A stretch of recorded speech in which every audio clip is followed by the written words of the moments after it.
Hello and नमस्कार मेरे प्यारे साथियों। स्वागत है आपका मेरे YouTube channel to the point with Anand Jha में। अगर आपको ये वीडियो अच्छा लगे तो लाइक कीजिएगा, शेयर कीजिएगा, सब्सक्राइब कीजिएगा। साथियों, लास्ट क्लास में हमने पढ़ा था ये टाइप 1 का न्यूमेरिकल। उसमें हमने यूक्लिड डिवीजन एल्गोरिथम का यूज किया था एचसीएफ फाइंड करने के लिए, जिसमें 2 इंटीजर्स थे। जैसे कि ये उसका एग्जाम्पल है। ये आपका क्वेश्चन नंबर 1 का तीसरा पार्ट भी है एक्सरसाइज में 1.1 में, तो वो आप यहाँ से भी देख सकते हैं। और उसी का पहला पार्ट जो ये सेकंड वाला है वो ये है। और एक्सरसाइज 1 का जो सेकंड पार्ट है वो आप खुद कीजिएगा 1 पार्ट, और एग्जाम्पल 1 वो दोनों इसी पर बेस्ड है। तो आपने ये सीख ही लिया है तो बहुत आसान है कि आप क्वेश्चन 1 का सेकंड लगाइएगा और एग्जाम्पल 1 भी कीजिएगा, वो भी सिंपल इसी पे बेस्ड है। तो अब आज हम टाइप 2 और टाइप 3 पढ़ेंगे, और टाइम बचा तो हम fundamental theorem of arithmetic method करेंगे। तो देखते हैं टाइप 2 कैसा न्यूमेरिकल है। और तो साथियों, टाइप 2 का क्या है कि वो भी जो हम अभी तक यूक्लिड डिवीजन एल्गोरिथम पढ़ते आए हैं उसी का यूज करके हमें कुछ चीजें प्रूव करनी पड़ेंगी या दिखानी पड़ेंगी।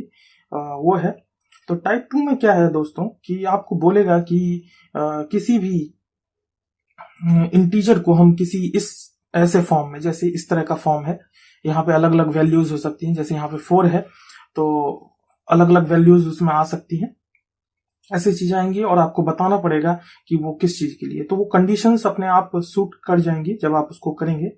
तो इसी टाइप पे आपका ये जो एग्जाम्पल 2 है वो इसी पे बेस्ड होगा, और ये एग्जाम्पल 3 है आपके बुक का, एनसीईआरटी का, और एग्जाम्पल 2 इसी पे बेस्ड है। एक्सरसाइज 1.1 का क्वेश्चन नंबर 2 भी इसी पे बेस्ड है।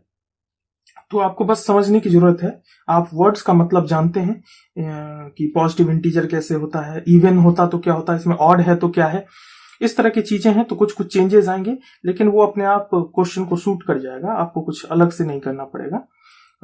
बस ध्यान रखिएगा कि क्या पूछ रहा है और आपको कैसे शो करना है। तो उसका एक ये है, और इसी से मिलता जुलता ही क्वेश्चन है बाकी दोनों भी, एग्जाम्पल 2 और एक्सरसाइज का क्वेश्चन नंबर 2। तो इसको समझ लेते हैं क्या है। देखिए दोस्तों, इसमें क्या कहता है कि so that any positive odd integer की बात कर रहा है ये, याद रखिएगा, odd integer is in the form of 4q+1 और 4q+3। देखिए ऑड इंटीजर की क्यों बात कर रहा है। पहली बात तो देखिए कि यदि 4 एक इवन नंबर है, q यदि इवन होता है तो भी और ऑड होता है तो भी, यदि हम इवन नंबर का मल्टीप्लिकेशन चाहे इवन से करें ऑड करें, नंबर जो आउटपुट आएगा वो हमेशा इवन आता है। तो यदि इवन आता है तो उसमें यदि 1 जोड़ लें या 3 जोड़ लें तो वो ऑड के फॉर्म में आ सकता है। ये तो समझ गए हम। तो इसका मतलब ये क्या है कि जब हम ऐसे नंबर्स का यूज करेंगे तो ऑब्वियस ही बात है, ये जो इसी के हिसाब से इसने दिया है आपको 4, है ना। तो आपको कुछ अलग से नहीं करना, जो दिया है उसी के से। आपको पता होगा ये किस चीज का फॉर्म है, A B plus B Q plus R के रूप में। यदि हम A equal to B Q plus R के फॉर्म के रूप में यदि इसको कंपेयर करें तो हम जान पाएंगे कि ये बी है ना। तो देखते हैं कि इस तरह का न्यूमेरिकल कैसे करते हैं। तो आपका पहला स्टेप जो होगा वो आपको मानना पड़ेगा, जैसे let's a is a positive odd integer. यदि यहाँ पे इवन बोलता तो इवन लिखते, ऑड बोल रहा है तो ऑड लिखेंगे, जो यहां बोल रहा है वही हमने मान लिया को, क्योंकि ए इक्वल टू ये है ना। तो ए इक्वल टू होने के लिए यदि ये ऑड इंटीजर है तो ऑब्वियसली हमको ए मानना पड़ेगा। और यदि हम ए मान के और बी को 4, चूंकि ये यहाँ पे 4 है इसलिए हमने बी को 4 माना है। यहाँ पे देखिए, on applying Euclid division algorithm A equal to B Q plus R for, obviously ये कंडीशन है, विथ बी इक्वल टू 4। यदि बी इक्वल टू 4 के साथ हम लगाएं तो ऑब्वियसली बात है कि हम क्या लिख पाएंगे, बी ए है तो आर क्या होना चाहिए, 0 होगा, 1 होगा, 2 होगा, 3 होगा। आर कैन बी पॉसिबली यही हो सकता है, क्योंकि ये तो जानते हैं आप कंडीशन क्या होता है, आर जो होता है वो हमेशा बी से छोटा होगा। तो 0 1 2 3 4 ही हो सकता है और 0 से बड़ा होना चाहिए। तो ऑब्वियसली 0 1 2 3 ही ऑप्शन है, दूसरा कुछ हो नहीं सकता। तो हम क्या लिख सकते हैं, ए इक्वल टू 4q, क्योंकि ए इक्वल टू ही तो ये मान के चल रहे थे हम, इजकल टू यहाँ पे, तो b इजकल टू 4 मान लिया, तो b इजकल टू 4 आ गया यहां से इसमें, और r की वैल्यू ये सब हो सकती है, तो r की वैल्यू बदलते जाए तो यहाँ पे क्या लिख सकते हैं, a equal to 4q, a equal to 4q plus 1, equal to 4q plus 2 and a equal to 4q plus 3 possible. ठीक है, और अब क्या है कि वही चीज अब आपको लिखना भी है, क्या चीज कि we know the positive integer a is a positive odd integer, तो ऑब्वियस सी बात है कि 4q इंटू 1 जो होगा वो तो आपका इवन हो जाएगा, तो इसमें ऑड ही नंबर ऐड होना चाहिए तभी ऑड हो पाएगा, तो 0 और 2 तो वैसे ही पॉसिबल नहीं है ना, तो वो हटाना पड़ेगा। Hence a equal to 4q plus 1 and 4q plus 3, यही दोनों पॉसिबल है। Is any odd integer form, क्यों, क्योंकि यदि और भी आपको लिखना पड़े तो यहाँ 4q इज इवन, तो इसका मतलब 4q प्लस 2 भी इवन ही होगा, है ना। तो ये था टाइप 2 का, मुझे उम्मीद है आपको ये समझ में आया होगा। बहुत आसान है, कुछ करना नहीं है, पहले सबसे पहले हमको जो बोल रहा है वही मान लेना है a को, फिर जो वैल्यू दे रखा है इतना इक्वल टू b के लिए हमें इक्वेशन लिख लेना है यूक्लिड डिवीजन एल्गोरिथम का यूज करके, मैंने लिखा वही किया। अब चूंकि b इक्वल टू 4 है तो r क्या होगा 0 1 2 3, इसके लिए 4 इक्वेशंस हो गए, 0 के लिए ये हो गया, 1 के लिए ये हो गया, 2 के लिए ये हो गया, 3 के लिए ये हो गया, यही पॉसिबल्स है। तो ऑब्वियस सी बात है 4q जो है वो तो हमेशा इवन होगा, क्योंकि इवन नंबर है 4, उसका चाहे q ऑड हो या फिर इवन हो, 4q हमेशा इवन होगा, ऑब्वियस सी बात है। तो 4q प्लस 2 और ये जो है ये दोनों 4q, ये दोनों तो इवन होगा, तो इन दोनों को हटाना चाहिए, बचा क्या 4q प्लस 1 और 4q प्लस 3, तो ऑब्वियस सी बात है ये तो ऑड है, तो ऑड है तो हम इसी फॉर्म में लिख सकते हैं और कोई दूसरा पॉसिबल फॉर्म नहीं है। उम्मीद है आपको ये पूरी तरीके से समझ आएगा। अब आप एग्जाम्पल 2 और एक्सरसाइज का क्वेश्चन नंबर 2 करने के योग्य हैं, आपसे आसानी से हो जाएगा, कुछ भी नहीं करना पड़ेगा, बहुत आसान है क्वेश्चन। ठीक है, अब टाइप 3 की बात कर लेते हैं। टाइप 3 की बात कर रहे थे, ये टाइप 3 का न्यूमेरिकल इस तरीके का आता है, तो ये थोड़ा सा लेंदी क्वेश्चन होता है ना, आपको थोड़ा टाइम कंज्यूमिंग लगेगा, लेकिन आसान है, कुछ खास नहीं करना है, इसको भी उसी फॉर्म में करना है जो हमने अभी तक पढ़ते आए हैं, कुछ एक्स्ट्रा नहीं है इसके अंदर, ये भी उसी चीज पे बेस्ड है। तो इसमें क्या कहता है, इसको देख लेते हैं। कहता है ये, use Euclid division lemma to show that the square of any positive, square याद रखिएगा, एनी पॉजिटिव, याद है वहां पे ऑड का यूज किया था, यहाँ पे क्या कर रहा है पॉजिटिव, एनी पॉजिटिव इंटीजर, कोई ऑड इवन कोई भी, ठीक है, is either in the form of 3m और 3m plus 1 for the same integer, for some integer m, ऐसा कह रहा है। ठीक है, हमको अब करना क्या है कि मान लेते हैं कि a जो है वो कोई पॉजिटिव इंटीजर है, जैसा कि वहां पे माना था हमने पिछले वाले क्वेश्चन में टाइप 2 में, तो a को कोई भी हमने इंटीजर मान लिया। ठीक है, अब जब मान लिया और हमें पता है कि हमें शो करना है 3m और 3m प्लस 1 के लिए, तो b के फॉर्म में है ये क्या, तो हम यदि अप्लाई करते हैं यूक्लिड डिवीजन लेमा और किसके लिए b इक्वल टू 3 के लिए, तो ये तो फॉर्म होता है, और 3 यदि रहेगा b तो r की वैल्यू क्या पॉसिबल है 0 1 2, क्योंकि b से छोटा होना चाहिए r, तो 0 1 2 यही 3 पॉसिबल है। तो क्या हम लिख सकते हैं a equal to 3q plus 1 3q plus 2, किसके लिए r इक्वल टू 0 1 2 के लिए।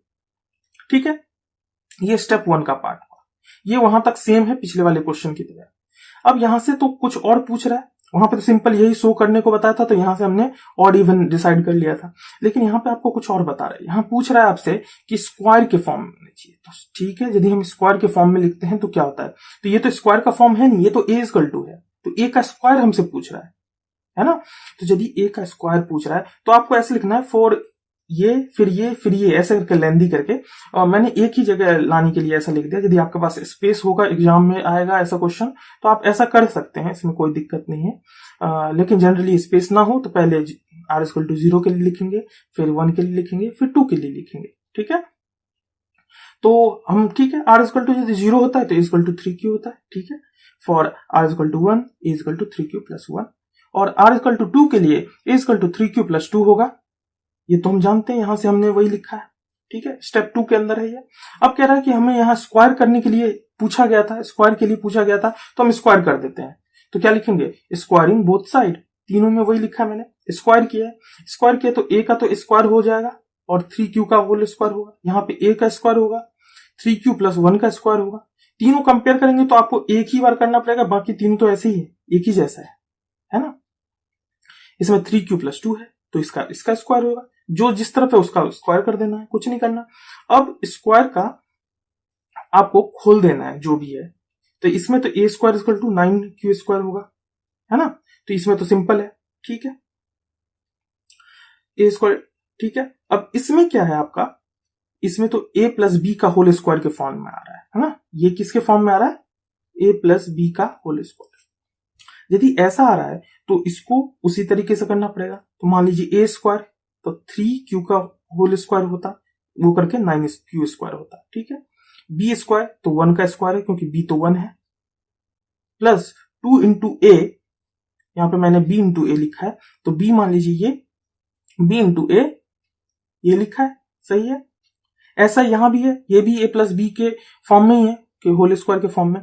तो आप इसका भी यही करेंगे, 3q का होल स्क्वायर तो 9q स्क्वायर हो जाएगा, 2 का स्क्वायर तो 2 का स्क्वायर, प्लस 2 इंटू ए इंटू बी, ये लिखा है मैंने, ठीक है। तो अब जब है उसको सॉल्व कर लेते हैं। तो यहां पे तो ए स्क्वायर इक्वल टू क्या आया, 9q के स्क्वायर के इक्वल आया, जो कि 3 इंटू 3q के टाइम्स आया। मैंने 3 कॉमन ले लिया यहाँ पे, ठीक है, 3 कॉमन ले लिया, बाहर निकाल लिया, क्योंकि हमको 3 के टर्म्स में पूछ रहा है, इसलिए मैंने 3 कॉमन लिया। याद रखिएगा, यहाँ पे भी 3 है, यहाँ पे भी 3 है, हमें पूछ रहा है किसी भी ऐसे फॉर्म में आना चाहिए जो 3 टाइम्स के टर्म में हो, इसलिए मैंने 3 कॉमन ले लिया। फिर क्या करते हैं, इसको स्क्वायर करते हैं। अब इसको पहले खोल के देखते हैं, 9q स्क्वायर, इसको करते हैं तो 2 इंटू 6, ये 6q हो गया, 2 इंटू 3 6q, और यहाँ पे a 1 का स्क्वायर इक्वल टू 1, ठीक है। यहाँ पे करते हैं 9q स्क्वायर, तो यही आ जाएगा। इसका स्क्वायर करते हैं, इसका मल्टीप्लिकेशन करके देखते हैं, 2 इंटू 2 इंटू 3, तो 4 3 12q आया, अब प्लस 2 का स्क्वायर इक्वल टू 4, यहां तक सही है, ठीक है। अब चूंकि हमको 3 के फॉर्म में सबको कॉमन लेना था, 3 ही हमको कॉमन लेना है, जो बचता है उसको 1 अलग से कर लीजिए। यदि कर लेते हैं तो क्या square equal to 3 times of वही चीज जो यहाँ पे कॉमन लिखा है, इसको अलग लिख लिया, ठीक है। अब इसमें से 3 तो कॉमन आएगा नहीं, इसको अलग लिख लेते हैं, 3 टाइम्स ऑफ 3q, इसमें से 3 लिया तो 3q बचेगा, और ये 6 था तो इसमें से 3 ले लिया तो ये 2 बचा, ठीक है। 3 कॉमन लिया, ये प्लस 1 हुआ, ठीक है। इसकी बात कर लेते हैं, तो यदि हम इसको स्क्वायर करते हैं इस तरफ और इसमें से 3 कॉमन लेते हैं तो क्या बचता है, देखिए इसका तो 9 था, 9 में से 3q स्क्वायर बचा, ये 12 था, इसमें 4q बचा, ठीक है। अब ये क्या था, 4 था, तो 4 को क्या लिख सकते हैं, 4 को हम लिख सकते हैं 3 प्लस 1, ऐसा लिख सकते हैं क्या, 4 को हम 3 प्लस 1 के फॉर्म में लिख सकते हैं। अब 3 तो कॉमन आ सकता था, है ना, 3 यदि में से 3 कॉमन ले लेंगे तो 1 बचेगा, ठीक है। और ये प्लस 1 था, वो हमने एक्स्ट्रा ले लिया, है ना, इसको ऐसे लिख लिया, मान लीजिए ये ऐसा, 4 को मैंने 3 प्लस 1 लिख लिया पहले, फिर 3 सबसे कॉमन ले लिया, जो बचा उसको अकेला छोड़ दिया, तो ये 1 बच गया था अकेला, ये वाला 1, है ना, ये वाला 1 अकेला बच गया तो वो बाहर आ गया, बाकी में से 3 कॉमन आ रहा था, 3 कॉमन ले लिया मैंने। अब देखते हैं कि सब में से 3 तो कॉमन आ गया, 3 आने के बाद यही हमसे पूछ रहा था कि यदि हम 3 को कॉमन ले लेते हैं, क्या वो इसी दोनों फॉर्म में आएगा किसी भी पॉजिटिव इंटीजर के लिए। तो हमने a को तो किसी भी पॉजिटिव इंटीजर माना था, अब हमने 3 कॉमन भी ले लिया है, तो क्या यही दोनों फॉर्म बना रहे क्या, अब वो चेक करते हैं। मान लीजिए ये हिस्सा हम m मान लेते हैं, तो क्या ये 3m के फॉर्म में आ गया, बिल्कुल, पहला तो सेटिस्फाई कर दिया क्योंकि 3m का फॉर्म है, और ये यहां पे 3m के फॉर्म में आ रहा है, जहां पे m क्या है, 3q का होल स्क्वायर, सॉरी 3q का होल स्क्वायर। यहां पे देखते हैं 3m कॉमन था, तो यहां m क्या आ रहा है, m को हम मान लीजिए m को 3q स्क्वायर प्लस 2q ऐसा लिख लेते हैं, तो क्या हम 3m प्लस 1 के फॉर्म में आ सकते हैं। अब ये देखिए, ये भी जो है ये क्या इसके फॉर्म में आ गया क्या, ठीक है, वहां m की वैल्यू बदल गई, उससे कोई फर्क नहीं पड़ता, हमको किसी भी तरीके से ऐसे फॉर्म में लिखना था। m का इसमें कुछ नहीं लिखा है कि m क्या होगा, सम इंटीजर बोल रहा है, ये कोई इंटीजर होगा, है ना, इससे हमें कोई फर्क नहीं पड़ता। हमें फर्क पड़ता है कि ये 3 टाइम्स का आना चाहिए कॉमन, और प्लस में 1 आना चाहिए या फिर 0 आना चाहिए। तो इसमें तो 0 आया, इसमें 1 आ गया, है ना। फिर यदि r इक्वल टू 2 के लिए देखते हैं तो इसमें से देखिए 3 तो कॉमन आ गया, 3m प्लस 1 का फॉर्म बन गया। यहां m की value 3q square plus 4q plus 1 है। ऐसा ही आपको लिखना भी है, याद रखिएगा, m की वैल्यू अलग अलग है, तीनों बार लिखना है। ये 3m प्लस 1 का फॉर्म फिर से बन गया क्या? हमें वही तो बनाना ही था। तो अगेन ये भी आपका सेटिस्फाई कर रहा है। तो इसमें जो बोल रहा था कि any positive integer is either in the form of 3m plus 1 for some integer m। तो m की वैल्यू तो चेंज हो रही है हर बार, लेकिन सम इंटीजर माने कोई भी इंटीजर हो सकता है वो, है ना। तो किसी भी इंटीजर के लिए m की वैल्यू तो चेंज हो रही है, वो तो मैं मानता हूं, लेकिन 3m प्लस 1 के फॉर्म में आ रहा है क्या? और 3m के फॉर्म में तो बिल्कुल आ रहा है। इसका मतलब ये हम जो प्रूव करने की कोशिश कर रहे थे, दिखाने की कोशिश कर रहे थे, वो वही चीज आ रहा है। तो हम फिर लिखेंगे स्टेप 3 में, therefore the square of any positive integer is either in the form of 3m और 3m प्लस 1। कैसे? यहां से स्क्वायर करके देखा हमने, ये इसी के फॉर्म में आ रहा है, ये भी इसी के फॉर्म में आ रहा है, और ये भी इसी के फॉर्म में आ रहा है। तो दोस्तों यहां तक मुझे उम्मीद है कि आपको समझ में आया होगा। इसको मैंने बहुत ही डिटेल में आपको लिखा है। जो चीजें दिक्कत आ रही हैं आप कमेंट बॉक्स में डालिए, मैं फिर से करके दिखा दूंगा आपको। बहुत इजी था, कुछ था नहीं, मैंने स्टेप बाय स्टेप लिखा है। ये स्टेप छोड़ दीजिए, यहां से जो हिस्सा है वही आपको ऐसे करके ही लिखना है।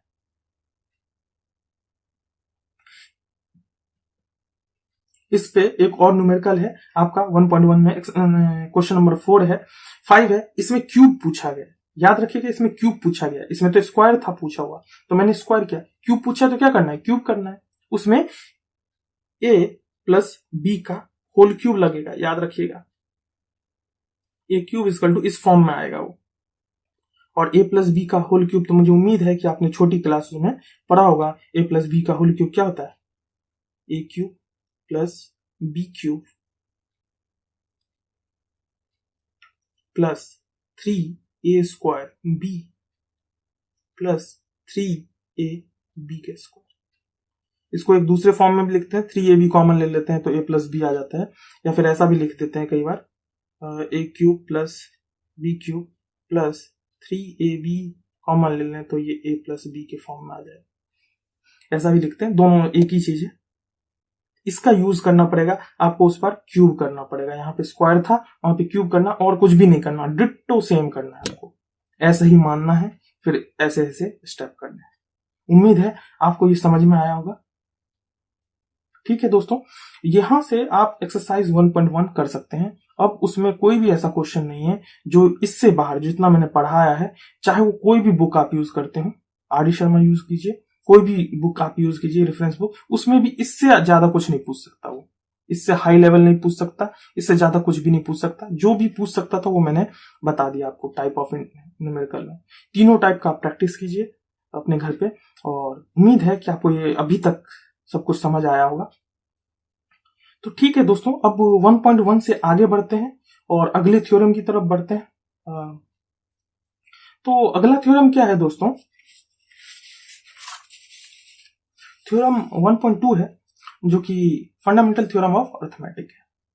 इस थ्योरम को समझने के लिए ये जानना जरूरी है कि आपको फैक्टर करना आता है कि नहीं कोई भी नंबर। इसका भी यूज हम एलसीएम और एचसीएफ करने के लिए करेंगे, लेकिन ये जानना जरूरी है कि आपको फैक्टर करना आता है कि नहीं। आप फैक्टर कितनी आसानी से कर लेते हैं, जितनी जल्दी आप फैक्टर कर लेंगे उतनी जल्दी आप एलसीएम एचसीएफ फाइंड कर लेंगे। जो पहला वाला टाइप था आपका, उसमें क्या है कि यूक्लिड डिवीजन लेमा का यूज करके हम 2 नंबर का तो एचसीएफ फाइंड कर सकते हैं, 3 का नहीं कर सकते। अगर हमको 3 का करना पड़ेगा तो पहले तो मान लीजिए, आपको मैं शॉर्ट में बताता हूं, कोई भी कहाँ गया वो जी। जैसे मान लीजिए इसमें आपको 3 का करना पड़ता, 3 नंबर होते A B C, तो आप कैसे करते, फिर एचसीएफ कैसे फाइंड करते? तो पहले 2 का जैसे हमने निकाला है अभी, ऐसे करके एचसीएफ निकालते। जो इसका एचसीएफ आता, मान लीजिए 51 जैसा है, तो 51 और C का फिर से एचसीएफ करते, ऐसे ही करके। तो फिर जो एचसीएफ आता वो A B C का तीनों का एचसीएफ आता, वो बहुत लेंथी हो जाता। इसलिए इसको इजी करने के लिए 2 के लिए तो ये ठीक था, 3 के लिए फैक्टराइजेशन ज्यादा बेहतर रूल है और उससे हम एलसीएम भी जल्दी फाइंड कर लेते हैं। तो इसलिए वो उसी का हम अभी देखेंगे कि फैक्टराइजेशन से कैसे एलसीएम और एचसीएफ फाइंड करते हैं। लेकिन उससे पहले आपको फैक्टराइजेशन के कैसे करते हैं वो पता होना चाहिए, फिर हम इस चीज पे आएंगे। तो एक बार देखते हैं पहले फैक्टराइजेशन कैसे करते हैं, उसके बाद फिर से हम इस पे आते हैं। तो आपने छोटी क्लासेस में फैक्टराइजेशन के बारे में पढ़ा होगा कि कैसे करते हैं फैक्टराइजेशन। तो सबका अपना अपना रूल है, जिनको आता है उनको बहुत अच्छी बात है, जिस तरीके से आपको आता है उसी तरीके से कीजिएगा, नया मत सीखिएगा। जिनको दिक्कत है उनके लिए मैं एक बार शॉर्ट में किसी भी नंबर का फैक्टराइजेशन करके बतला देता हूं ताकि आपको इजीली समझ में आया। जैसे मान लेते हैं कोई भी नंबर है, एग्जाम्पल के लिए मान लेते हैं कि हमें फैक्टराइजेशन फाइंड करना है किसका,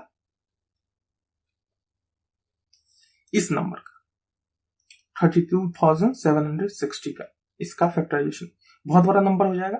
तो इसका फैक्टराइजेशन कैसे फाइंड करेंगे, देखिए मैं क्या करता हूं, मैं थोड़ा सा शॉर्ट कर देता हूं। जैसे जितने जीरो होते हैं, देखिए क्या मैं इसको ये लिख सकता हूं कि 3276 मल्टीप्लाई बाई 10, है ना, तभी तो जीरो आ जाएगा। जब भी 10 से मल्टीप्लाई करते हैं तो एक जीरो आ जाता है आगे। तो दोस्तों ये जो 10 है, 10 को हम किस तरीके से फैक्टर कर सकते हैं। 10 इक्वल टू क्या हो सकता है, या तो 2 इंटू 5 हो सकता है, ऑब्वियसली 1 तो होगा ही, आगे 1 तो होगा ही, उसकी अलग बात है, 1 से कोई फर्क नहीं पड़ता इसलिए मैं उसको लिख नहीं रहा हूं। या फिर 5 इंटू 2 हो सकता है। कोई अदर वे है कि हम इसको इंटीजर के फॉर्म में फैक्टर कर सके, है ना। अब कोई भी करेंगे तो डेसिमल फॉर्म हो सकता है, ऐसे इंटीजर के फॉर्म में या तो 5 इंटू 2 होगा या 2 इंटू 5 होगा। मतलब हर 10 को फैक्टर करने के लिए हमको 2 और 5 ही चाहिए, है ना। तो जब भी ऐसा नंबर दिया होता है जिसमें जीरोज होते हैं, तो जितने जीरो होते हैं मैं उनको अलग से लिख लेता हूं। मान लीजिए यहाँ एक और जीरो होता तो मैं एक और जीरो लिख लेता, उनको अलग लिख लेता हूं। और उनके फैक्टर मुझे पता है कि 2 5 होगा, जितने जीरो उतने 2 और 5 आएंगे, तो उनको तो मैं करता ही नहीं, है ना। बाकी जो नंबर है उनका करके देखता हूं। देखिए बाकियों का मैं कैसे करता हूं, जैसे 3276 ये नंबर है क्या, इसको मैं फैक्टर करता हूं ऐसे करके, 2 से करता हूं। जैसे मान लीजिए 2 से, क्योंकि लास्ट में 6 है, ये 2 से कटेगा, तो छोटी नंबर से लेके चलते हैं। तो 2 1 2, है ना, 1 बचा 3 में से, और 1 के ऊपर 2, तो 2 6 12, ठीक है, यहां तो कट गया पूरा पूरा। अब 7 बता, 7 का 2 से लगेगा नहीं, 3 टाइम्स में 6 होगा, और 6 में 1 बच जाएगा 7 से, इसलिए क्या होगा, कितनी बार में, 8 टाइम्स में 16 आता है। तो कितना आ जाएगा, 6 1 3 8, ये आया क्या। फिर एक बार करके देखते हैं, क्योंकि 8 है वो भी इवन नंबर हो गया, तो इसका मतलब 2 का मल्टीपल तो होगा ही।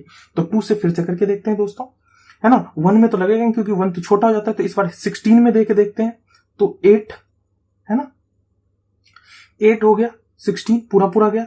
3 में 1 टाइम में लगेगा, है ना, 1 टाइम में लगा, तो अब क्या करेंगे, तो ये तो 1 बच जाएगा, इसमें 1 टाइम में 1 बच जाएगा, तो 1 के ऊपर 8, तो ये 18, है ना, 2 9 18, ये आया क्या।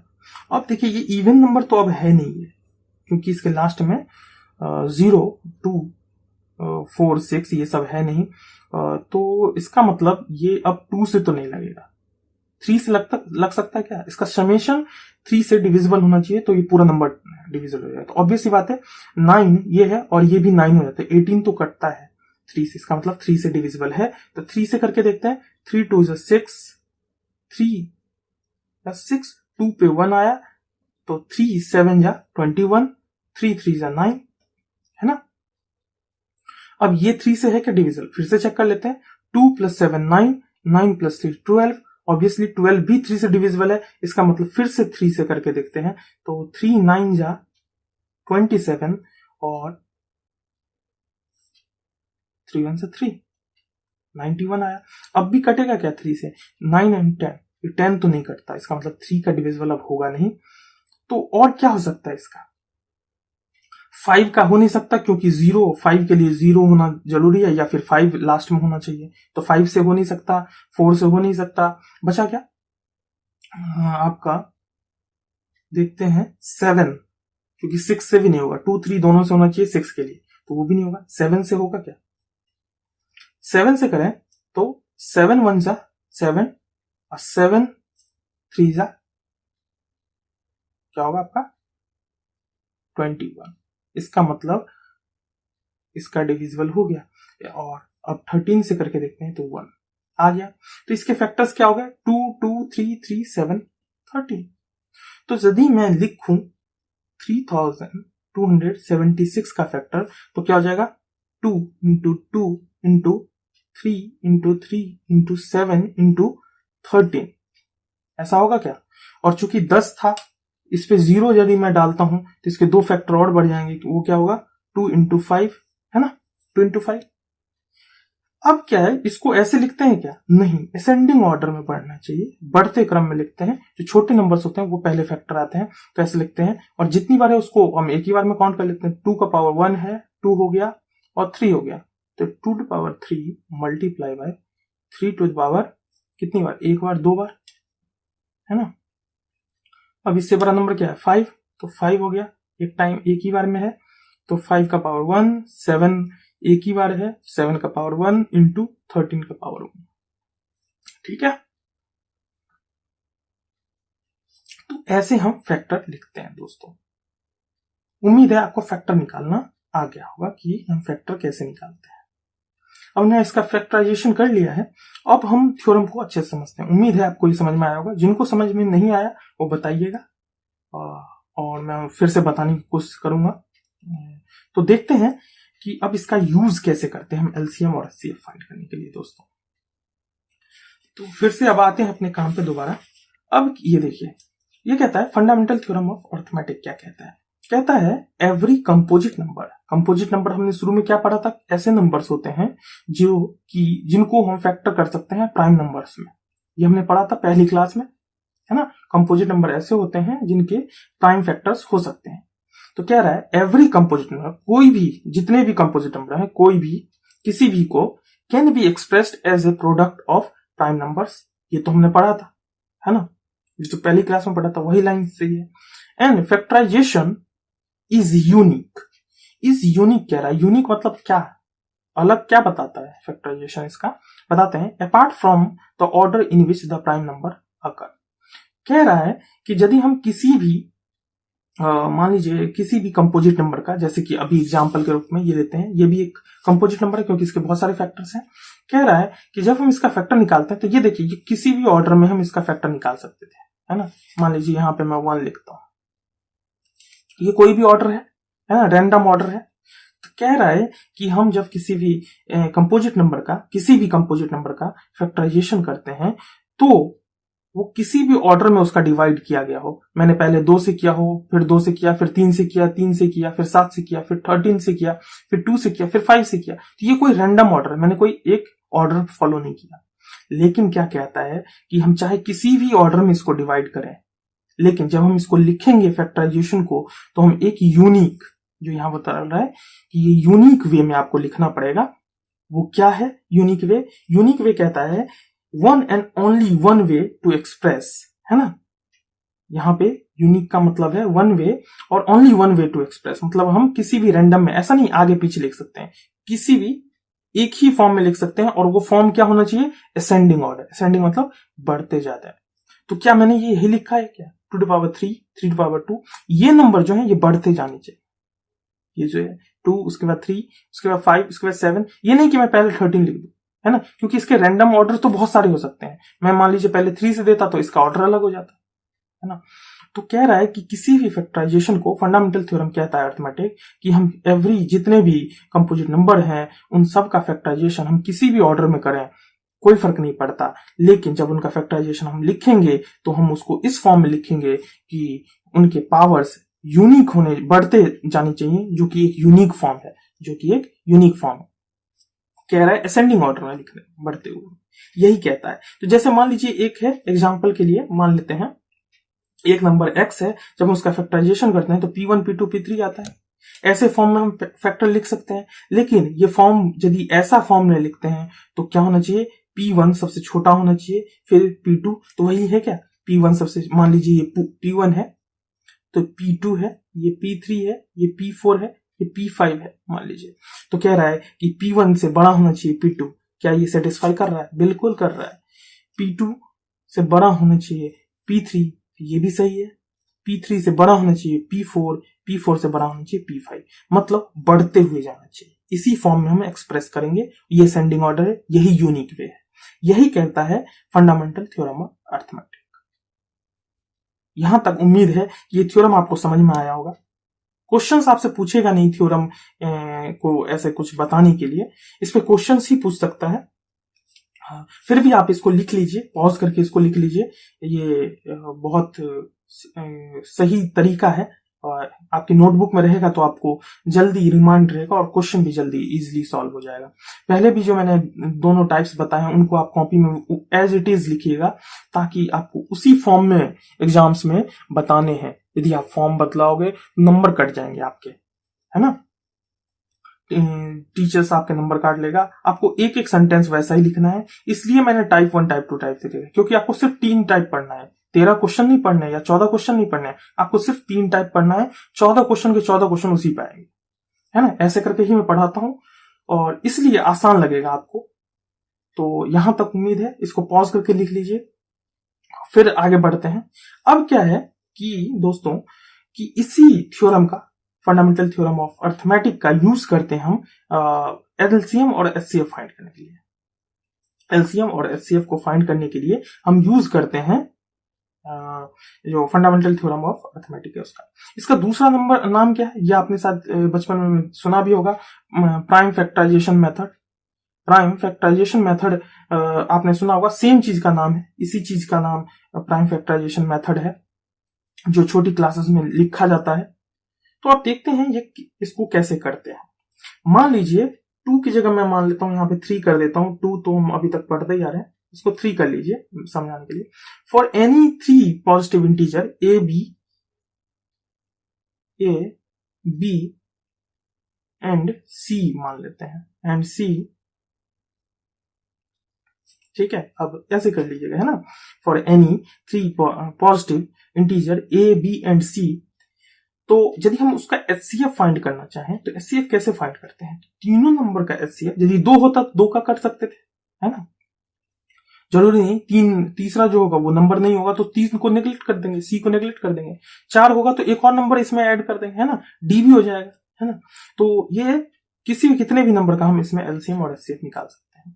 तो कहता है कि कोई भी नंबर जो है 3 इंटीजर्स हैं ए बी सी, उसका यदि हम एचसीएफ निकालना चाहें ए बी सी का, तो क्या होगा, वो होगा product of smallest power of each common prime factor in numbers a B c, है ना। स्मॉलेस्ट पावर कह रहा है, स्मॉलेस्ट पावर कॉमन होना चाहिए, ठीक है।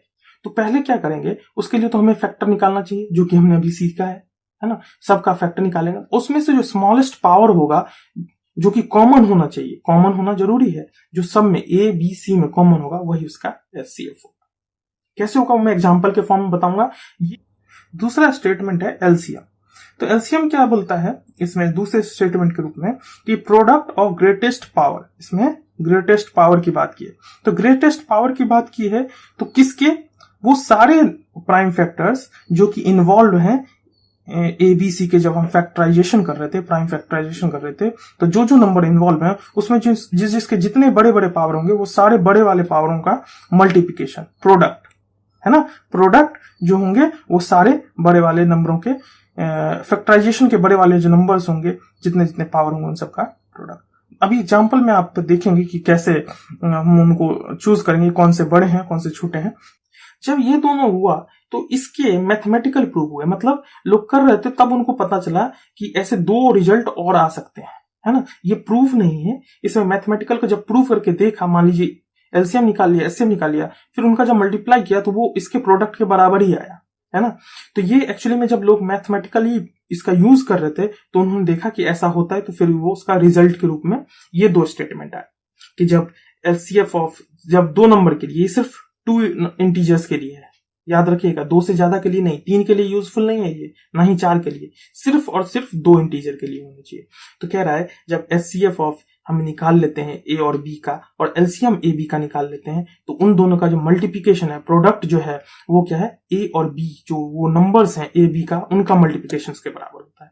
तो मान लीजिए न्यूमेरिकल में क्या हो सकता है, मान लीजिए आपको ये दे दिया और एलसीएम दे दिया, बोल दिया एचसीएफ निकालने के लिए, तो आपको एचसीएफ निकालने की जरूरत नहीं है, ए बी का कर दीजिए, उससे एलसीएम से डिवाइड दे दीजिए उसमें, तो आपको एचसीएफ तुरंत आ जाएगा। ये रिलेशन एक इंपॉर्टेंट रिलेशन है, उम्मीद है इसको आप याद कीजिए, बहुत यूजफुल रिलेशन है और आप में यूज भी होगा।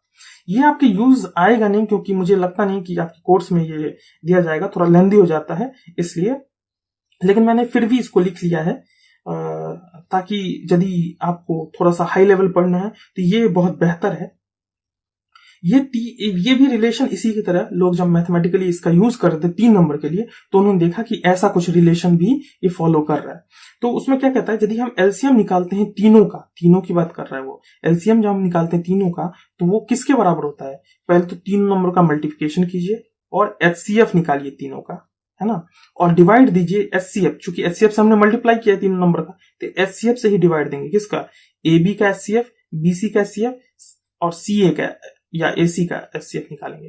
तीनों को सेपरेटली निकालिए, तीनों का कॉमनली निकालिए एचसीएफ, फिर नंबर से मल्टीप्लाई कीजिए, तब वो एलसीएम के बराबर होगा।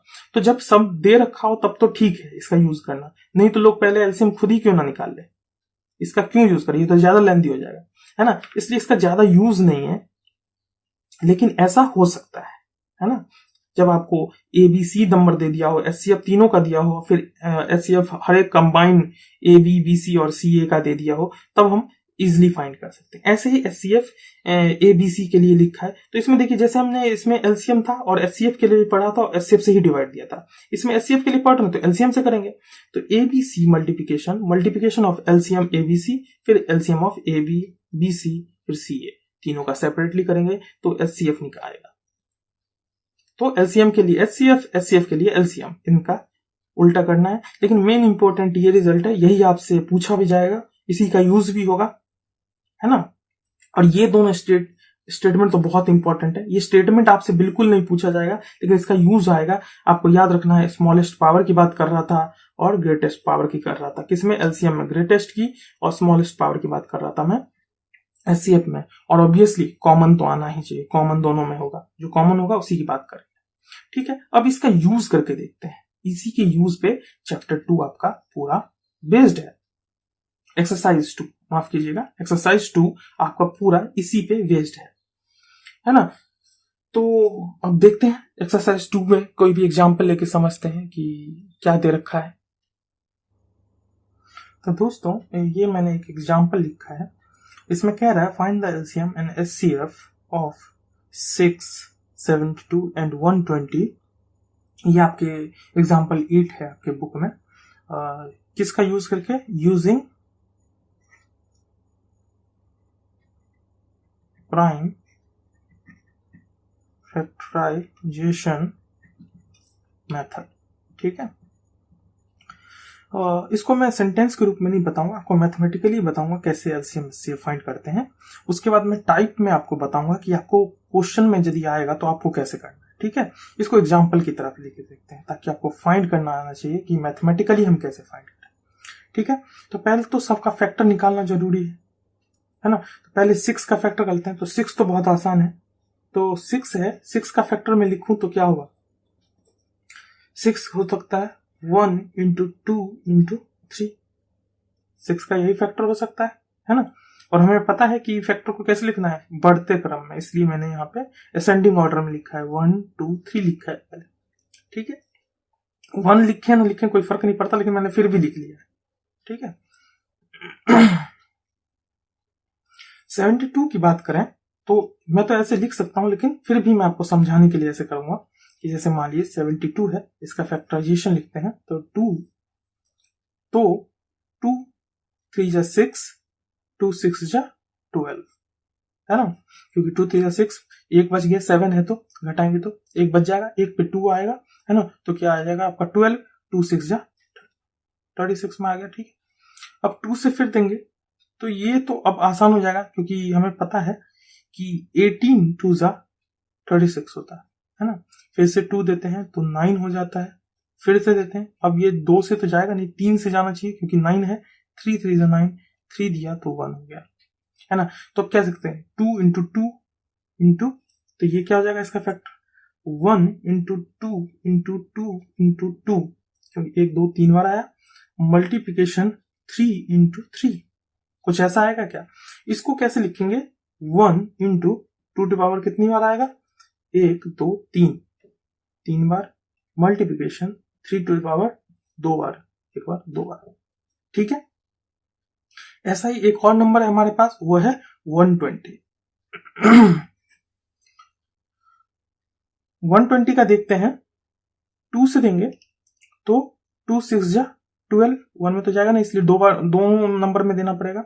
2 नंबर में देंगे तो 2 6 जा 12, और 0 में लगेगा नहीं तो 0 का 0 आ जाएगा, है ना। अब यहां से हाफ करते जाइए, बहुत आसान है कि इसका हाफ करें, 2 3 जा 6 0, फिर से 2 से लग जाएगा तो ये हो जाएगा आपका 15, फिर 2 से देंगे, लगेगा क्या, नहीं लगेगा, तो इसलिए 3 से देना पड़ेगा, 3 से देना पड़ेगा तो 3 5 जा 15, 5 1 जा 5, है ना। या फिर ऐसा भी कर सकते थे, जैसे 120 है तो ये तो ऐसा लिख सकते हैं 12 इंटू 10, तो 12 को तो क्या लिख सकते थे आसान से, 12 का तो ऐसा करके कर लेते, 2 6 होता 2 का, है ना, तो यहां से 3 होता, 3 का 1, 2 2 1 हो गया, और 10 का 2 इंटू 5 होता, तो इसका तो लिख ही लेते 2 इंटू 2 इंटू 3 इंटू ये हो जाता आपका 2 इंटू 5, है ना, तो आसानी से लिख सकते थे, ठीक है। तो चाहे आप ऐसे करें या फिर ऐसे करें, बात बराबर ही है, तो ये ज्यादा आसानी से हो जाता है, तो कोई बात नहीं, ये फैक्टर होगा। तो यदि फैक्टर है तो 120 का फैक्टर हम कैसे लिखेंगे, पहले 1 multiplication bye 2 2 2 multiplication bye 3 multiplication bye 5, यही है, 2 2 2 3 5 1 है, 1 2 2 2 3 5, ठीक है। तो अब इसको यदि हम फॉर्म में लिखें, यूनिक फॉर्म में जो बताया जा रहा था हर बार, वो सेंटेंस में लिखा था, तो इसका मतलब क्या हुआ, 1 इंटू 2 टू पावर 1 2 3 बार into 3 to power 1 into 5 to power 1, 1 को लिखते नहीं इसलिए मैंने ऐसे लिखा है, ठीक है दोस्तों। तीनों का फैक्टर हमने लिख लिया।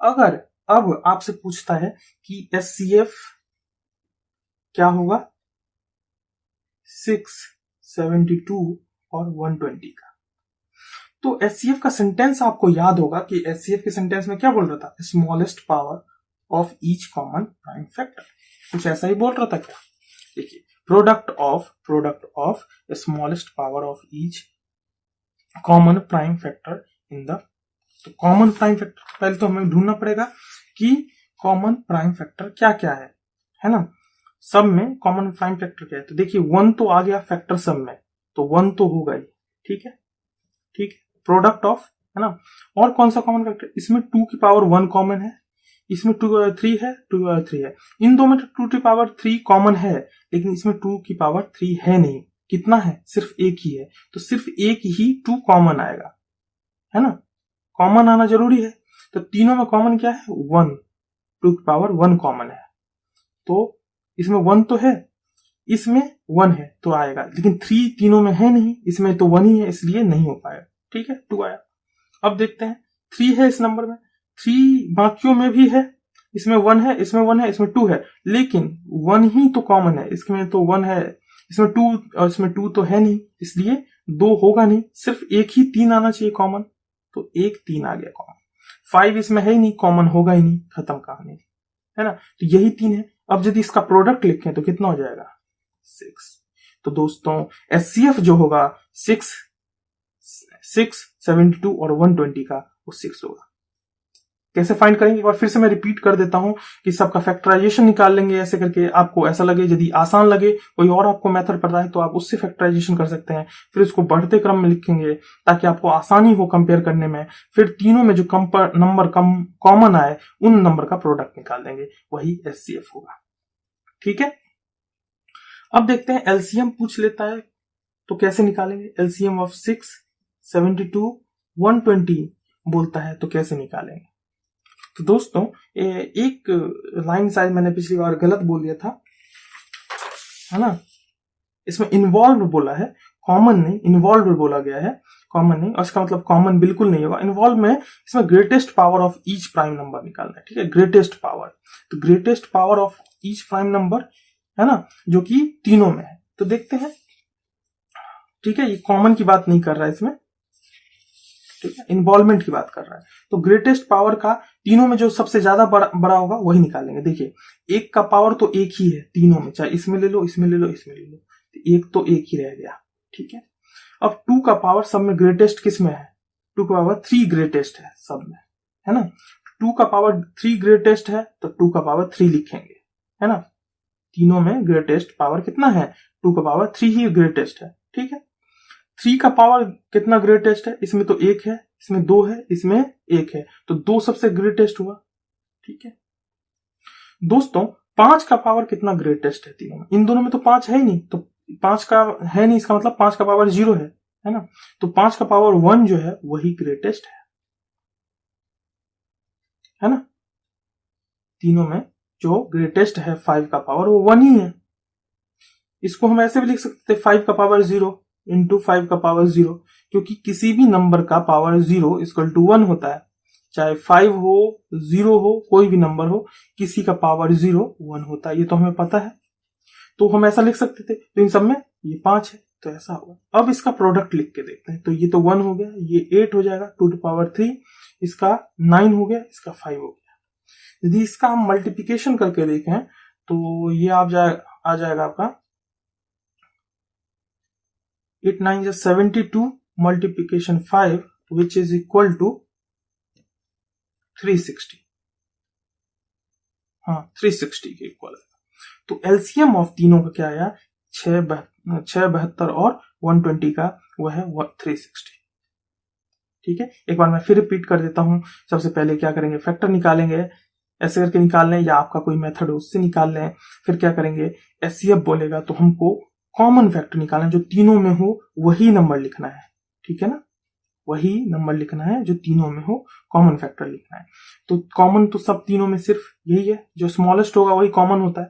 तो देखिए, ये इसमें 3 था, इसमें 3 था, इसमें 1 था, तो एक ही सब में कॉमन आएगा तो 1 ले लिया। इसमें सिर्फ 1 था, इसमें 2 था, इसमें 1 था, 1 कॉमन आ गया तो 1 लिखा। 5 सिर्फ इसमें था, इन दोनों में 5 था नहीं, इसलिए 5 नहीं आएगा, तो एचसीएफ निकाल लिया। एलसीएम में क्या बोलता है? एलसीएम में आपको ग्रेटेस्ट पावर है जो होते हैं उनको लिखना होता है जो तीनों में हो। नंबर कॉमन होने चाहिए, नंबर कॉमन होने चाहिए, और जो ग्रेटेस्ट पावर हो वो उनको लिखना है। तो सिंपल सी बात है, एक कॉमन था, उसका एक ही पावर ग्रेटेस्ट था, तो वो तो हमने 1 लिखा, ठीक है। इसमें 2 था, इसमें सिर्फ 2 का पावर 1 था, इसका पावर 2 का पावर 3 था, 2 का पावर 3 था। इन तीनों में ग्रेटेस्ट कौन सा पावर है? 2 का पावर 3, जो कि इन दोनों में ही है, तो 2 का पावर 3 लिखा। फिर 3 था, 3 का पावर 2 था, 3 का पावर 3 था, सॉरी 3 का पावर 1 था। तो इन तीनों में 3 का पावर कितना सबसे ज्यादा है? वो 3 का पावर 2 सबसे ग्रेटेस्ट है, तो हमने वो लिखा।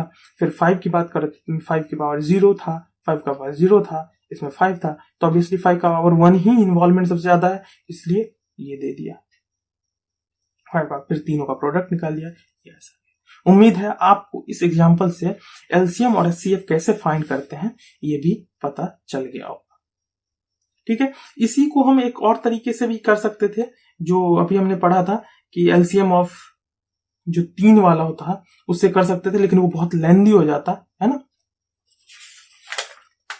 इस फॉर्मूले से कर सकते थे, लेकिन हमें फिर एचसीएफ इन दोनों का निकालना पड़ता है, इनका निकालना पड़ता है, इनका निकालना पड़ता है, ऐसे में बहुत लेंदी हो जाता है ना। तो वैसे हम कर सकते थे, ऐसे ये नहीं लगा सकते थे क्योंकि वहां पे 3 नंबर है, यहाँ पे सिर्फ 2 ही नंबर है ना। वो 2 नंबर के लिए वैलिड है, इसमें 3 नंबर है, इसलिए इसमें यूज नहीं कर सकते। उम्मीद है आपको ये समझ में आया होगा। अब हम इस पे किस तरीके के न्यूमेरिकल आते हैं और उसको कैसे लिखते हैं, एग्जाम में यदि आ गए तो आप कैसे लिखोगे, है ना। ऐसे में तो मार्क्स आधा ही मिलेगा, पूरे मार्क्स देगा नहीं, ये मैथमेटिकल ही है सिर्फ, है ना। आपको सेंटेंस लिखना पड़ेगा कि क्या करेंगे, क्या किया है, वो सब आपको लिखना पड़ता है। तो उन सब को कैसे करेंगे, वो टाइप अगला जो होगा वो टाइप हमने 1 2 3 तो पढ़ लिया, जो कि एक्सरसाइज 1.1 के लिए था। टाइप 4 टाइप 5 जो है वो इस एक्सरसाइज के लिए है, वो हम आगे पढ़ेंगे। तो दोस्तों ये टाइप 4 का न्यूमेरिकल है, अभी मैंने आपको एक एग्जाम्पल बताया था 3 नंबर वाला, और ये 2 नंबर पे बेस्ड टाइप 2 है। और 3 नंबर के लिए बोलेगा तो बिल्कुल यही पैटर्न आपको रखना है। और जैसे यहाँ पे फैक्टराइजेशन कर रहे हैं तो 2 नंबर का कर रहे हैं, वहाँ पे 3 नंबरों का होगा। यहाँ पे एचसीएफ हम 2 नंबरों के लिए फाइंड कर रहे हैं, वहाँ पे 3 नंबरों का लिखेंगे और फाइंड करेंगे। एलसीएम सेम, तो चाहे 2 नंबर का हो, 2 नंबर वाला हो या 3 नंबर वाला, जो मैंने अभी जस्ट पहले आपको एग्जाम्पल के तौर पे बताया था, सेम तरीके से करना है। रफ में आपको ये फैक्टर निकाल लेना है, फिर फैक्टर को फॉर्म में लिख देना है, कैसे लिखते हैं, फिर उसके बाद एलसीएम और एचसीएफ निकालना है। ये पार्ट जो है ये कभी कभी आपसे पूछेगा, कभी कभार वेरीफाई करने को बोलेगा। तो वेरीफाई, ये तो पता है आपको कि ये रिलेशन सिर्फ 2 ही चीज के लिए वैलिड है, मतलब 2 ही नंबरों के लिए वैलिड है, इंटीजर्स के लिए। तो 3 वाले में तो ये पूछ ही नहीं सकता, तो 3 वाले में पूछेगा नहीं, सिर्फ 2 वाले में आपको वेरीफाई करने को बोलेगा, कभी फाइंड करने को भी बोल सकता है। तो इसमें इसलिए मैंने इसको एक्स्ट्रा पॉइंट ले लिया, ताकि आप इसी से समझ जाओ और सीख जाओ कि यदि वेरीफाई करने को भी बोलेगा तो कैसे लिखेंगे। यदि नहीं बोलता है तो आंसर यहां तक हो गया। ठीक है, अब इसको जरा जो एक्सप्लेन कर देता हूं ताकि आप इसको इजीली समझ जाओ। इसी पैटर्न में आपको लिखना है, जो सेंटेंस लिखा है उसी सेंटेंस को वैसा ही लिखना है। और ठीक है, और इसके ऊपर से बहुत सारे क्वेश्चन हैं वो आपके हो जाएंगे। तो देखते हैं फाइंड इसमें क्या बोलता है क्वेश्चन दोस्तों। ये कहता है कि एलसीएम और HCF of 96 and 404 by factorization method and also verify LCM into HCF is equal to product of numbers, ऐसा बोलता है। ये मैंने मैथमेटिकली लिख लिया, लेकिन उसमें लिखा था प्रोडक्ट ऑफ नंबर्स। ठीक है, तो पहला स्टेप क्या होगा दोस्तों कि हमें प्राइम फैक्टराइजेशन निकालना है। तो प्राइम फैक्टराइजेशन निकालने के लिए क्या करेंगे, हम एक रफ कॉलम बनाएंगे या रफ साइड में लिखेंगे, अलग से पेज पे लिख लेंगे, रफ कोई एक पेज बना के एग्जाम्स में, कि उसका फैक्टराइजेशन क्या होगा। जैसे 96 था, 96 का 2 से दिया तो 2 4 जा 8, 8 आया, इसमें 1 बच गया, तो 4 टाइम्स में तो मैंने दिया, 1 बच गया, 1 पे 6, 16 हो गया, 16 2 8 जा 16 हो गया, 2 से फिर दिया मैंने, 2 से 2 2 जा 4, 2 2 जा 4 हो गया, कुछ बचा नहीं, 2 4 जा 8, 2 4 जा 8। ओके दोस्तों, फिर 2 को 2 से डिवाइड दिया तो 2 1 जा 2 के फॉर्म में लग गया, और 2 2 जा 4 के। फिर आपको पता ही है 12 का हाफ 6 होता है, और फिर उसको 2 से देंगे तो 3 हो जाएगा। लेकिन दोस्तों 3 जो है वो 2 से डिविजिबल है नहीं, इसलिए 3 से लगेगा, और 3 से 1 टाइम्स में ये होगी। तो इसके factors 2 into 2 into 2 into 2 into 2 into 3 हो गया, इंटू 1 होगा। तो दोस्तों फिर दूसरा नंबर जो है आपका 404, उसका निकाल लेते हैं। तो 2 से देते हैं पहले, क्योंकि 4 है तो ऑब्वियसली इवन नंबर है तो 2 से लगेगा ही। 2 से लगाएंगे तो 2 2 जा 4, 2 2 जा 4, 0 है तो 0 को जैसे वैसे लिखेंगे, 2 से फिर लगाएंगे 2 2 जा 4, तो दोस्तों ये लग गया। फिर 202 जो है वो भी एक इवन नंबर है, क्योंकि लास्ट में 2 आ रहा है, तो 2 से फिर से डालेंगे, तो 2 से डालते हैं तो 2 1 जा 2, 0 का 0, 2 1 जा 2, 101। अब 101 ना तो 2 से जाता है, ना 3 से, ना 4 से, क्योंकि ये खुद भी एक प्राइम नंबर ही है दोस्तों। तो हम पहले कुछ नंबर्स ट्राई करेंगे, यदि हमको नहीं पता होगा तो ट्राई करेंगे, नहीं तो उसके बाद वो प्राइम नंबर ही होगा। तो 101 को हम फिर 101 से देंगे, 1 टाइम्स में चल जाएगा, तो इसके फैक्टर क्या होंगे, 2 इंटू 2 इंटू 101 इंटू 1 ये होंगे। तीसरा नंबर होता तो तीसरा का भी ऐसे ही निकालते, है ना। अब फिर इसको यहां पे लिखते, तो 96 इक्वल टू 1 इंटू 2 इंटू 2, ऐसे 5 टाइम्स इंटू 3। फिर इसको हम ऐसा भी लिख सकते हैं, 2 इंटू 2 टू 5 इंटू 3। ऐसे ही सिमिलरली 404 के लिए लिखेंगे, इसके फैक्टर्स सारे लिख लिए, फिर इसको 1 इंटू 2 टू 2 क्योंकि 2 थे, इंटू 101। तो दोस्तों ऐसा लिख लेंगे, ये तो बहुत आसान है। अब हम लिखेंगे we know the HCF is, HCF का डेफिनेशन हमें पता है कि एचसीएफ क्या होता है, हमने पढ़ा था, है ना, यहां से पढ़ा था कि एचसीएफ क्या होता है। तो वही चीज यहां पे लिखा है, we know HCF is a product of smallest power of each common prime factor. Smallest power और कॉमन प्राइम फैक्टर होना चाहिए, तो स्मॉलेस्ट पावर होना चाहिए और कॉमन फैक्टर। तो 1 का तो 1 ही है, तो 1 लिख लिया। 2 के पावर 2 और 2 के पावर 5, इन दोनों में स्मॉलेस्ट कॉमन फैक्टर क्या है, 2 के पावर 2, ये स्मॉलेस्ट है 2 के पावर 5 से, तो ये आ जाएगा। इन दोनों में कुछ कॉमन है नहीं तो कुछ आना ही नहीं चाहिए, इसका मतलब यही HCF होगा, 1 × 2⁴ इतना। ठीक है दोस्तों, फिर स्टेप 3 पे आएंगे, वो कहता है उसमें फिर से लिखेंगे we also know LCM of the product is a greatest power of each prime factor. बहुत सिंपल है, इसमें कहा जाता है कि LCM जो होता है वो जितने भी नंबर्स हैं उसके सबसे ज्यादा जो प्राइम नंबर के फॉर्म में तोड़ दें और उनके जो सबसे ज्यादा बड़े पावर वाले नंबर है उनके प्रोडक्ट को हम LCM कहते हैं। ये तो कह रहा है LCM is a product of greatest power of each prime number involve in the factor. ये हम लिखने की जरूरत नहीं थी, इसलिए हम फिर भी ऐसे ही मैंने आपको यहीं पे बता दिया, उसमें लिखने की जरूरत नहीं है। तो ईच प्राइम फैक्टर, तो ऑब्वियस सी बात है कि जब हम इन दोनों का नंबर लिखते हैं तो जितने भी फैक्टर हैं उसके जितने भी नंबर्स आए हैं इसमें फैक्टर के फॉर्म में उसके जो सबसे बड़े पावर होंगे उन सबका प्रोडक्ट है। ये तो कह रहा है product of greatest power of each prime factor. तो जितने भी प्राइम फैक्टर है तो 1 का सबसे बड़ा पावर क्या है 1, तो 1 का पावर 1 तो 1 लिखा। 2 का पावर इन दोनों में बड़ा कौन है 2⁵ है ना, दोनों में 2 है। देखिए दोस्तों इसमें 3 तो है नहीं, तो 3 का पावर 1 ही सबसे बड़ा है, 3 लिख लिया। 101 इसमें इन्वॉल्व नहीं है इसलिए 101 भी सबसे बड़ा होगा इस नंबर के लिए, इसलिए 101 लिख लिया। जब तीनों का मल्टीप्लिकेशन करेंगे तो दोस्तों ये 9696 के इक्वल आएगा। तो दोस्तों हमारा LCM जो आएगा वो ऐसा होगा, है ना। तो यहां पे लिखेंगे therefore LCM of 96 and 404 is equal to similar form में लिखेंगे और 96 होगा। यहीं तक हमारा आंसर हो जाएगा अगर हमको वेरीफाई वाला पार्ट ना बोलता हो तो। 3 नंबर के लिए बोलता तो 3 नंबर के लिए करते, सिमिलर सेम सेंटेंस लिखना है 3 नंबर वाले में, उसमें कुछ अलग नहीं करना है, बस सेम चीजें लिखनी है, ऐसा ही वो भी होगा। यदि 2 नंबर वाला उसमें वेरीफाई बोलता है तो फिर एक और स्टेप जाएगा, स्टेप 4, उसमें कहेगा verify the relation LCM into HCF is equal to product of the numbers. तो पहले क्या करेंगे LCM into HCF का प्रोडक्ट निकालेंगे जो कि 4, जो कि यहाँ पे 4 है और इंटू 96 है, वो आप मल्टीप्लाई करके देख लीजिएगा 38,784 आएगा। फिर लिखेंगे एंड द प्रोडक्ट ऑफ यहां चाहे आप A इंटू B लिख दें या फिर लिखें product of numbers is 96। Numbers क्या थे 96 एंड 404, 96 एंड 404 करेंगे तो वो भी 38,784 आएगा, जो कि क्या है LCM और HCF के प्रोडक्ट के बराबर है, वही मैंने लिखा है। इसका मतलब क्या हुआ, हेंस रिलेशन वेरीफाइड। तो जो बोला था वो दूसरा पार्ट भी यहां से 3 नंबर के लिए बोलता तो आपको पता ही है तीसरा का भी निकालना है, जैसे इस वाले एग्जाम्पल में हमने किया था वैसे ही तीनों का निकालेंगे, LCM HCF होएगा, सेंटेंस वैसे ही लिखेंगे, कुछ भी अलग नहीं करना दोस्तों। इस तरीके से हम 2 नंबर वाला और 3 नंबर वाले दोनों का LCM HCF फाइंड कर लेंगे। उम्मीद है आपको ये पूरी क्लास समझ में आई होगी।